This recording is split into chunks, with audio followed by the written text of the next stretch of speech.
யாரு இவன்? என்ன இதெல்லாம்? நீங்க கல்யாணத்திலேயே கோச்சிட்டு வந்துட்டீங்களே, அதான் அம்மா பழமும் பலகாரமும் கொடுத்து அனுப்பிச்சிருக்காங்க. ஓஹோ, ஆடு பகை குட்டி உறவா? கொப்பனும் தம்பியை சேர்ந்து எங்களை கல்யாணம் பண்ணத்துல அவ்வளவு அவமானப்படுத்துறான். அவங்க அனுப்பிச்ச பலகாரத்தை கையில வாங்கி வச்சிருக்கா பாரு. குடுத்த கொஞ்சமா மதிச்சிருந்தா நீ வாங்கி வச்சிருப்பியா? சொல்லு. ஒருத்தருக்கு ஒருத்தர் சண்டை இருக்க வேண்டியதான், அதுக்காக கொடுத்து அனுப்பிச்சது வேணாம்னு சொல்ல முடியுமா? அதை நீங்க எதிர்த்து பேசுனா பிச்சிருவும் பிச்சு.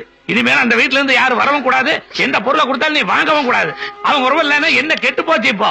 அவங்க என்ன நான் சங்கத்துல வாங்குற பணத்தை திருப்பி கொடுக்க போறாங்களா, இல்ல ஹோட்டல் தான் வச்சு கொடுக்க போறாங்களா? ஓஹோ, அம்மா வீட்டுல பணம் வாங்கிட்டு வரலங்கறத மனசுல வச்சுட்டு இப்படி எல்லாம் பேசுறீங்களா? ஆமாண்டி, நீ பணம் வாங்கிட்டு வந்து கொடுக்குறேன்னு சொன்ன. அதை நம்பி நான் ஹோட்டல் கடைக்கு அட்வான்ஸ் கொடுத்தேன். வாங்கிட்டு வந்து கொடுத்தியா? நான் தான் கல்யாணத்தில் கோச்சுட்டு வந்துட்டேன். நீ இருந்து வாங்கிட்டு வர வேண்டியதானே. நீ எதுக்கு பின்னால வந்த? நீங்க தகராறு பண்ணிட்டு வந்ததுக்கு நாங்க என்னங்க பண்ண முடியும்? யாரு? நாங்களா தகராறு பண்ணோம்? உங்க அப்பாவும் தம்பியும் சேர்ந்துதான் எங்க கல்யாண மண்டபத்துல இருந்தா பணம் கேட்பாங்கன்னு சொல்லி தகராறு பண்ற மாதிரி நாடகம் ஆடி எங்களை வெளியே துரத்தி விட்டானுங்க. பாகத்த பசங்க, திருட்டு பசங்க. இது பாருங்க, போக்கத்த பசங்க, திருட்டு பசங்க, இப்படி எல்லாம் பேசாதீங்க. கோவம் வருதுல்ல? அந்த கோவத்தோட உங்க அப்பா வீட்டுக்கு போய் 1 லட்சம் ரூபாய் பணம் வாங்கிட்டு வா.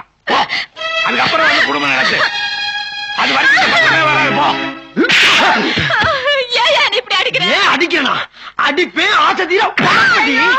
ஏண்டி அன்னைக்கு கல்யாணத்துல அத்தனை பேரும் மத்தியில ஊரு பேர் தெரியாத ஒரு எம்எல்ஏ என்ன தூக்கி போட்டு அடியடி அடிக்கிறான். அத உங்க கொப்பை கேட்டானா, ஓட்டா கேட்டானா, அல்லது நீதான் கேட்டாடி? எல்லாருமா சேர்ந்து பாத்தீங்க. அடியே இது வரைக்கும் இல்ல பெத்த ஆத்தா கூட கைட்டு அடிச்சது. ஏய் கேக்குறல, பாத்துக்கிட்டே இருக்க. கேட்டியாடி? இது வரைக்கும் ஒரு துரும்பு கூட படாம வளர்ந்த என்ன உங்க குடும்பமே சேர்ந்து அடி வாங்க வச்சுட்டீங்களடி.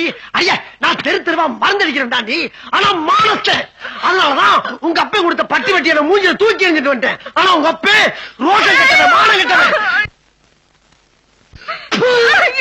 அடியே உங்க அப்பனுக்கு மானம் சூடு சொரண வைக்க ஏதாச்சும் இருந்திருந்தா நான் வாங்கி கொடுத்த மோரத்தை திருப்பி கொடுத்துருப்பான். அதை விட்டு கேவலம் ஊசி போன பலகாரத்தையும் வாழைப்பழத்தையும் கொடுத்துட்டாரு. இது யாருக்கு வேணும்? இதை வச்சு பொட்டி கடை வைக்க முடியுமா, இல்ல வட்டிக்கு வாங்கின பணத்தை தான் திருப்பி கொடுக்க முடியுமா? ஐயா நியாயத்தை சொல்றி சொல்ல.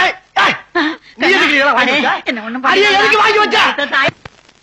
உனக்கு ரொம்ப திமிரு அதிகமாகி போச்சு. பூரா அள்ளிட்டு போய் குப்பத்தட்டில கொட்ட. குப்பத்தட்டில வேலை செய்யறவனுக்கு குப்பத்தட்டி குத்தி தானே வரும். அதான் அதேதான். நான் குப்பத்தட்டில வேலை செய்யறங்கிற ஒரே காரணத்தாலதான் கொப்பனும் தொம்பியும் சேர்ந்து என்ன. ஐயா இப்ப சொல்றடி, இந்த நிமிஷம் சொல்றடி, இனிமேல் நான் வேலைக்கு போக மாட்டேன். இது எங்க ஆத்தா தங்கம்மா மேல சத்தியமா சொல்றேன். நான் மறந்தடிக்கிற இந்த பம்பு மேல சத்தியமா சொல்றேன். ஐயா நேரம் இப்ப உங்க ஆத்தா வீட்டுக்கு போறேன். 1 லட்சம் ரூபாய் பணத்தோட வர்ற, நான் பொட்டி கடை வைக்கிறேன்.